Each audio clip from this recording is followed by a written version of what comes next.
భారతదేశంలో అనేక వైష్ణవ సంబంధమైన క్షేత్రాలు విలసిల్లుతున్నాయి. పురాణ సంబంధమైన కథలతో, చారిత్రక నేపథ్యంలోని విశేషాలతో పెనవేసుకుపోయిన ఈ క్షేత్రాలు తరతరాలుగా విరాజిల్లుతున్నాయి. తరగని ఆధ్యాత్మిక సంపదకు తార్కాణంగా నిలుస్తున్నాయి. కొన్ని క్షేత్రాలకి వెళ్ళినప్పుడు అక్కడి ఆధ్యాత్మిక పరిమళాన్ని ఆస్వాదించడమే కాదు, చారిత్రక వైభవంలో భాగమైన ఆలయాల నిర్మాణ శైలిని చూసి ఆశ్చర్యపోవడం జరుగుతుంటుంది. అడుగు పెడుతుండగానే అలాంటి అనుభూతిని అందించే దివ్య క్షేత్రంగా సోమనాథపుర కనిపిస్తుంది.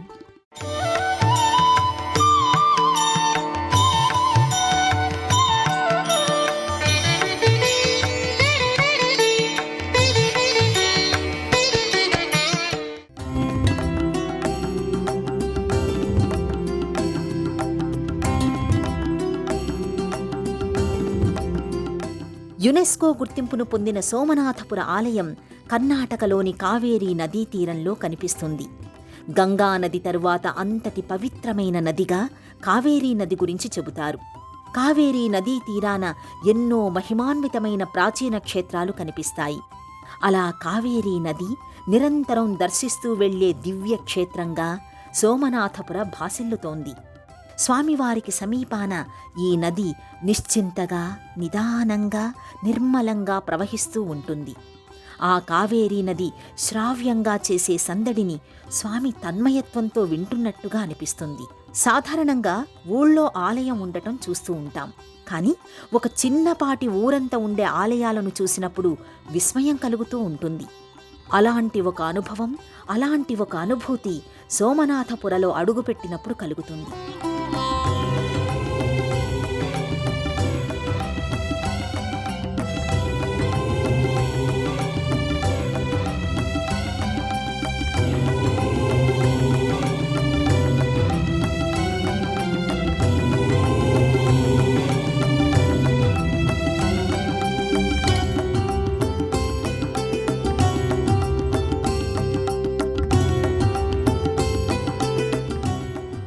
రాతి పలకలను నక్షత్రాకారంలో ఒక వేదికగా ఏర్పాటు చేసిన తీరు, నల్లరాతిని నాజూకుగా మలుస్తూ ఆ వేదికపై అందంగా నిర్మించిన 3 ఆలయాలు ఒక్క క్షణంసేపు కళ్లను విశాలం చేస్తాయి, మనసుపై మంత్రం వేస్తాయి.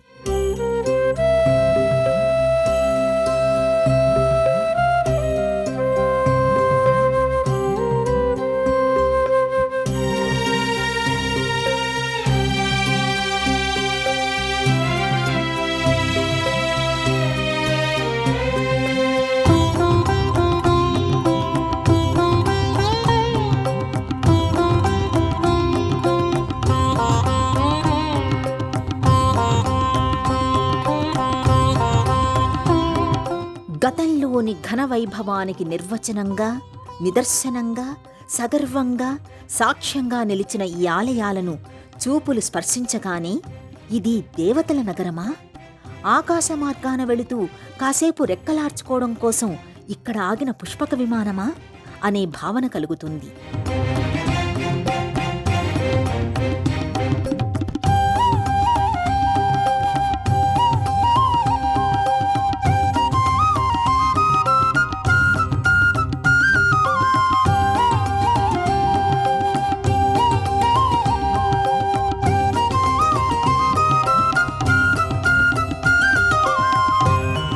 ఆలయాలను అల్లుకున్న శిల్పకళను చూస్తే విస్మయమనే వీధుల్లో మనసు పరిగెడుతూ ఉంటుంది. ఇది మానవ నిర్మితమేనా, అసలు ఈ నిర్మాణం ఈ భూమికి చెందినదేనా అనే సందేహం కలుగుతూ ఉంటుంది.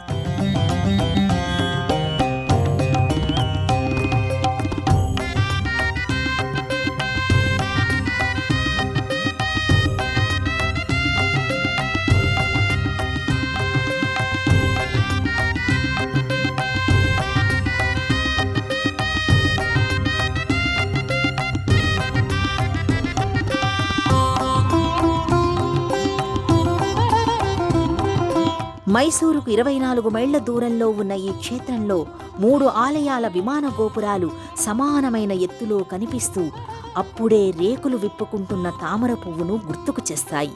సుదీర్ఘమైన ప్రాకార మంటపాలు ఆలయ గత వైభవాన్ని, ఘన చరిత్రను కనిపెట్టుకుని ఉన్నాయేమో అనిపిస్తుంది. ఇక్కడి శిలలపై ప్రతి శిల్పి చేతి ఉలి చేసిన నాట్యం కనిపిస్తుంది. ఆ శబ్దాలే సంగీతమై మనసుకు వినిపిస్తుంది.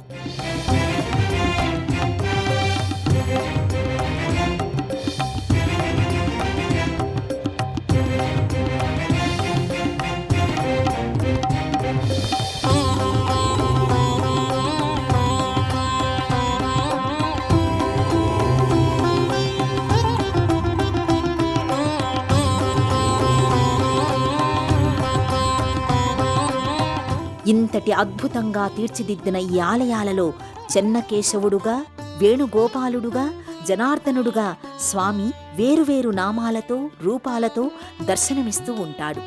కొన్ని క్షేత్రాలలో ఒకే ప్రాంగణంలో ప్రధాన దైవంతో పాటు ఇతర దేవీదేవతల స్వరూపాలు కొలువై ఉండటం కనిపిస్తుంది. అలా కాకుండా ఒకే ప్రాంగణంలో ప్రధానమైన దైవాలుగా 3 రూపాలలో ఆ శ్రీమన్నారాయణుడే కనిపించడం ఇక్కడి విశేషంగా చెప్పుకోవచ్చు. ఆ స్వామి లీలా విశేషాలను ఆవిష్కరించడంలోని భాగమే ఇది అని అనుకోవచ్చు. గజేంద్ర మోక్ష ఘట్టంలో శ్రీ మహావిష్ణువు తన శంఖుచక్రాలు తారుమారైనా పట్టించుకోలేదు. భక్తుణ్ణి రక్షించడంపైనే ఆయన దృష్టి అంతా ఉంది. అలాంటి ఆ స్వామిని ఇంద్రాది దేవతలు, మహర్షులు అనేక విధాలుగా కొనియాడారు. భక్తులు ఆ రూపాన్ని చిన్నకేశవగా, చెన్నకేశవగా కీర్తించారు. అలాంటి చెన్నకేశవస్వామి శ్రీదేవి, భూదేవి సమేతుడై ఇక్కడ పశ్చిమ దిశలోని గర్భాలయంలో కనిపిస్తాడు. శంఖచక్ర గదాయుధపాణిగా స్వామివారిని సౌందర్యమూర్తిగా మలచిన తీరు చూస్తే ఔరా అని అనకుండా ఉండలేరు. చెన్నకేశవస్వామి పరాక్రమాన్ని ప్రసాదిస్తాడని, విజయాన్ని అనుగ్రహిస్తాడనే ఒక నమ్మకం ఆనాటి రాజులలో బలంగా ఉండేది. అందువలన ఆ స్వామిని పూజించిన తరువాతనే వాళ్లు యుద్ధానికి బయలుదేరేవారు. చారిత్రక నేపథ్యం కలిగిన ప్రాచీన క్షేత్రాలలో చెన్నకేశవస్వామి ఎక్కువగా కనిపిస్తూ ఉండడానికి కారణం ఇదే. చక్రము, గద వంటి ఆయుధాలతో పాటు రాతితోనే మలచబడిన వివిధ రకాల ఆభరణాలను ధరించిన స్వామి రూపం కంటితెరపై కడవరకు నిలిచిపోతుంది. ఇక చెన్నకేశవస్వామి మాదిరిగానే వేణుగోపాలస్వామి మూర్తి కూడా ఇక్కడ ఏకశిలామూర్తిగా కనిపిస్తాడు. దక్షిణ దిశగా ఉన్న గర్భాలయంలో నల్లరాతితో మలచబడిన ఈ నల్లనయ్య వేణువు వాయిస్తూ దర్శనమిస్తూ ఉంటాడు. అయితే ఈనాటి వేణుగోపాలస్వామి మూర్తుల మాదిరిగా కాకుండా ఈ వేణుగోపాలుడు కాస్త వంగిన భంగిమలో కనిపిస్తాడు.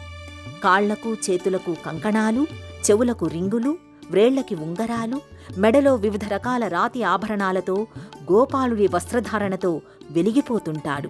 వేణుగోపాలుడు అనగానే రుక్మిణీ సత్యభామలు గుర్తుకు వస్తారు. స్వామి వేణుగానానికి ప్రకృతి పరవశిస్తూ ఉండటం, గోవులు, గోపాలకులు తమని తాము మర్చిపోయి ఆ వేణుగానంలో లీనమవుతూ ఉండే దృశ్యం కనుల ముందు కదలాడుతూ ఉంటుంది. అలాంటి దృశ్యాలను కలుపుకునే ఇక్కడ స్వామివారి మూర్తి మలచబడింది. కమనీయమైన ఆ దృశ్యాలు ఇదే ఏకశిలపై మలచబడి ఉండటం విశేషం. స్వామివారి తలపై గొడుగు పడుతున్నట్టుగా లతలు, పువ్వులు కనిపిస్తాయి. నెమలి పింఛాన్ని పోలిన ఇదే శైలి ఈ ఆలయమంతటా కనిపించడం విశేషం. శ్రీకృష్ణుడే జనార్దనుడు. అందువలనే జయ జనార్దన కృష్ణ రాధికాపతే, జన విమోచన కృష్ణ జన్మమోచన అంటూ ఇంటింటా ఆ స్వామిని స్తుతించడం కనిపిస్తూనే ఉంటుంది, వినిపిస్తూనే ఉంటుంది. స్వరములన్నీ ఏకమై ఆ సమ్మోహన రూపాన్ని కీర్తించడం కూడా వినిపిస్తూనే ఉంటుంది. అలాంటి ఆ జనార్దన స్వామి ఉత్తర దిశగా ఉన్న గర్భాలయంలో స్థానక భంగిమలో దర్శనమిస్తూ ఉంటాడు. రాతిలోనే మలిచిన స్వామివారి అలంకరణ సామాగ్రి చూస్తే మైనాన్ని కూడా ఇంత అందంగా మలచడం కష్టమేమోనని అనిపిస్తుంది. ఆనాటి శిల్పుల నైపుణ్యాన్ని మెచ్చుకోకుండా ఉండడం అసాధ్యమేననిపిస్తుంది. నక్షత్ర పాదపీఠంపై ఇంతటి అద్భుతమైన ఆలయాల సమాహారాన్ని నిర్మించినదెవరు? శ్రీ మహావిష్ణువు 3 రూపాలను 3 ఆలయాలలో ప్రతిష్ఠించింది ఎవరు? వేదికలను, విమాన గోపురాలను, మంటప స్తంభాలను, పైకప్పులను, భగవంతుడి పాదాల నుంచి మకర తోరణాల వరకు శిల్ప కళాకృతులను తీర్చిన మహాశిల్పులు ఏ కాలానికి చెందినవారు? తమలపాకులతో తడిమితే కందిపోయే సౌందర్య శిల్పాలను ఆవిష్కరించే ఆ శిల్పులను పర్యవేక్షించినది ఎవరు అనే సందేహాలు ప్రతి ఒక్కరినీ చుట్టుముడతాయి. ఇక్కడి శాసనాలే వాటికి సమాధానమిస్తాయి, సాక్ష్యాలు చెబుతాయి. అనేక శిల్పాలతో అలంకరించినట్టుగా కనిపించే సోమనాథపురంలోని 3 ఆలయాల సమాహారాన్ని కంటితో చూసిన వారెవ్వరూ మనసుతో తడమకుండా ఉండలేరు.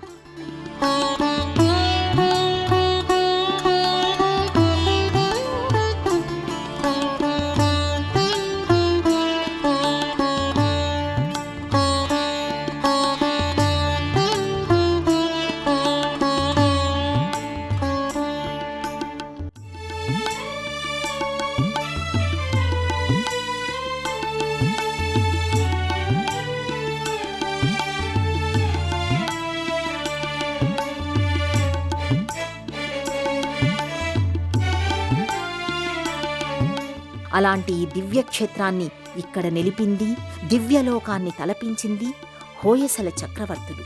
వారి పాలనాకాలంలో క్రీస్తు శకం 1268వ సంవత్సరంలో ఈ ఆలయాలను నిర్మించారు.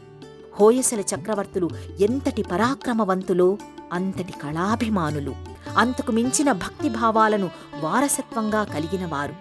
ఇంతటి అద్భుతం ఇక్కడ ఆవిష్కృతం కావడానికి కారణం ఇదే.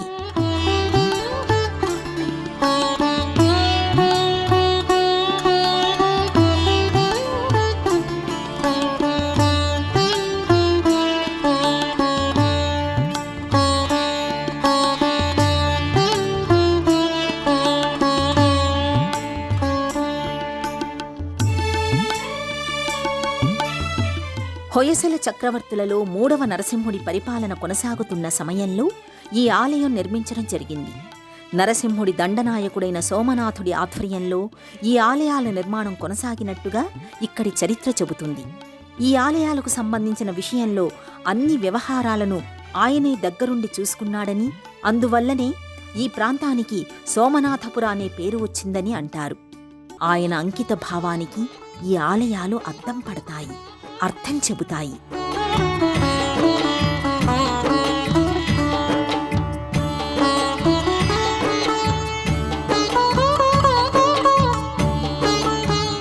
ఇతర ఆలయాల మాదిరిగా ఈ ఆలయాలకి చకచకా ప్రదక్షిణ చెయ్యలేము. ఎందుకంటే ఏ శిల్పం దగ్గర కూడా ఆగకుండా అడుగు ముందుకు వెయ్యలేము. ఏ శిల్పాన్ని చూసినా కనురెప్ప వెయ్యలేము. మహాశిల్పుల ఉలి నుంచి పుట్టుకొచ్చిన అప్సరసలను, యక్షుణులను చూసి మనసు పారేసుకోని వారు ఉంటారా?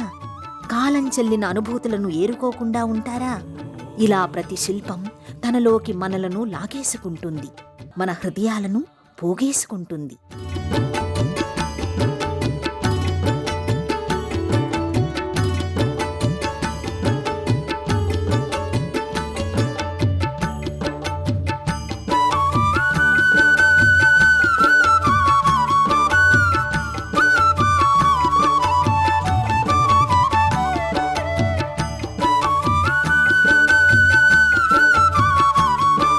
హొయసల చక్రవర్తులు ప్రకృతిని ప్రేమించారు.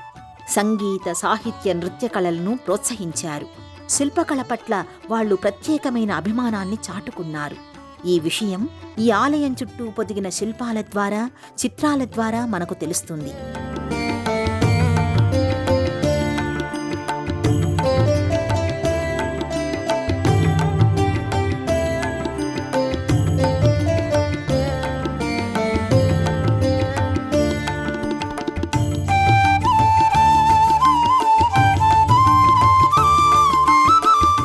నాగర ద్రావిడ మిశ్రమ నిర్మాణ శైలిలో జరిగిన ఈ అద్భుతమైన ఆవిష్కరణను అలా చూస్తూండిపోవడం కోసమైనా అమృతం తాగాలనిపిస్తుంది, అమరత్వం కావాలనిపిస్తుంది.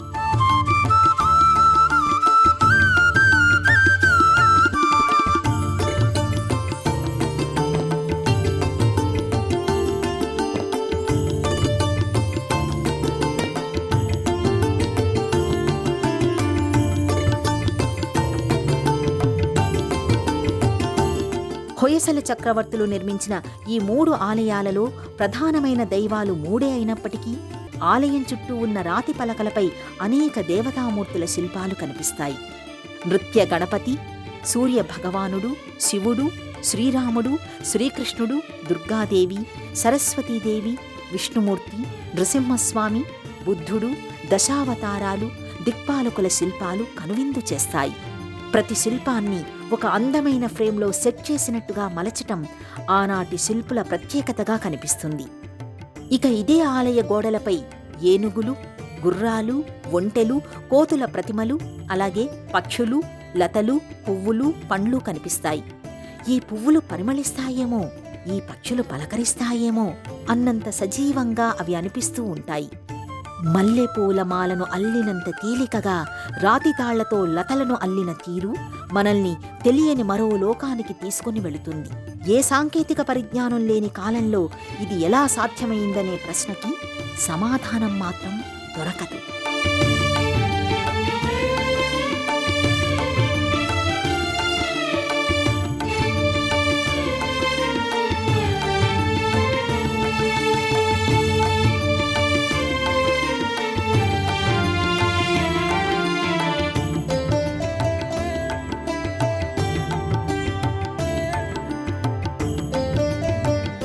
హొయసల రాజులు సంగీత, సాహిత్య, నృత్యాలకు మాత్రమే కాదు, తమ ఆచార సంప్రదాయాలకు కూడా ఎంతో విలువ ఇచ్చారు.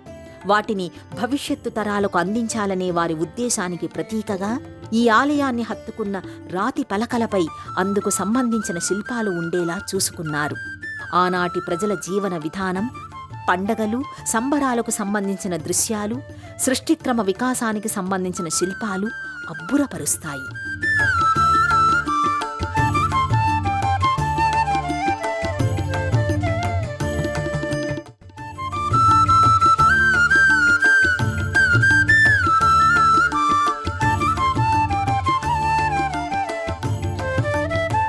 చెన్నకేశవస్వామి ఆలయంలోని స్తంభాలను చూస్తే ఆ స్తంభాలకు అంతటి నునుపుదనం ఎలా వచ్చిందనేది విప్పలేని ముడిగా అనిపిస్తుంది. నున్నగా అరలు అరలుగా కనిపించే ఈ భాగాలను చూస్తే అటికపై మట్టితో కుండను చేస్తున్నప్పుడు అది ఆ చక్రంపై వేగంగా తిరుగుతూ కుండ ఆకారాన్ని పొందుతూ ఉన్నప్పుడు ఎలా ఉంటుందో ఈ స్తంభం మధ్య భాగాలు అలా అనిపిస్తాయి. ఈ స్తంభాలు కూడా అలా తిరుగుతున్నాయేమోననే భ్రమ కలుగుతుంది.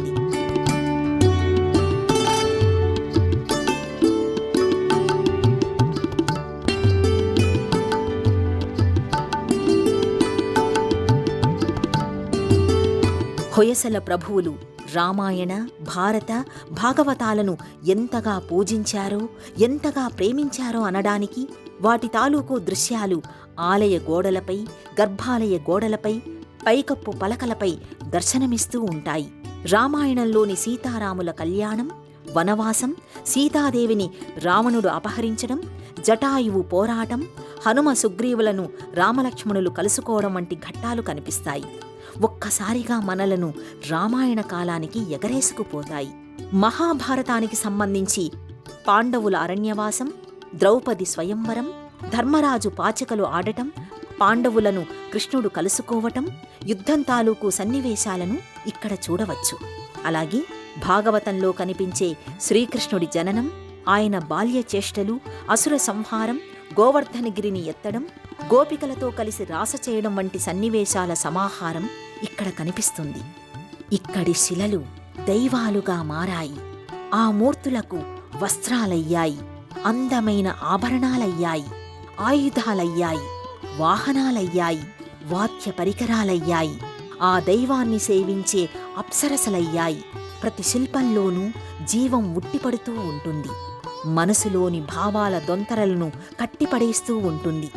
అవి మాట్లాడితే బాగుండును, తరాల నాటి కబుర్లను కథలుగా చెప్పేవనిపిస్తుంది. తమలో నిక్షిప్తం చేసుకున్న రహస్యాలను విప్పేవనిపిస్తుంది.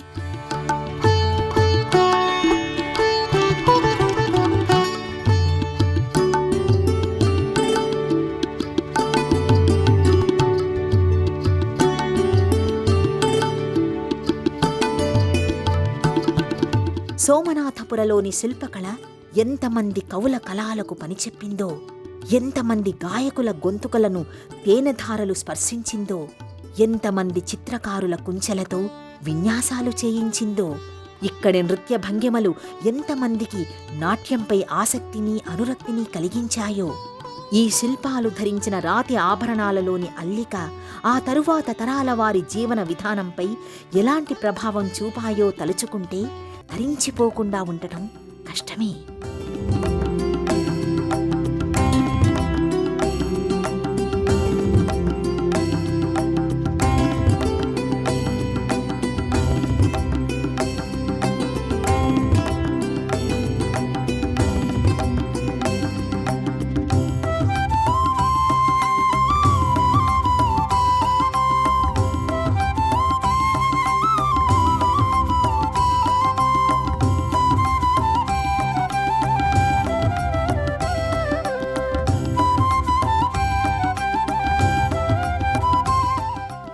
హొయసల ప్రభువులు ప్రాణంగా భావించిన ఈ ఆలయాలపై హిందూ మతేతరులు దాడులు చేశారు.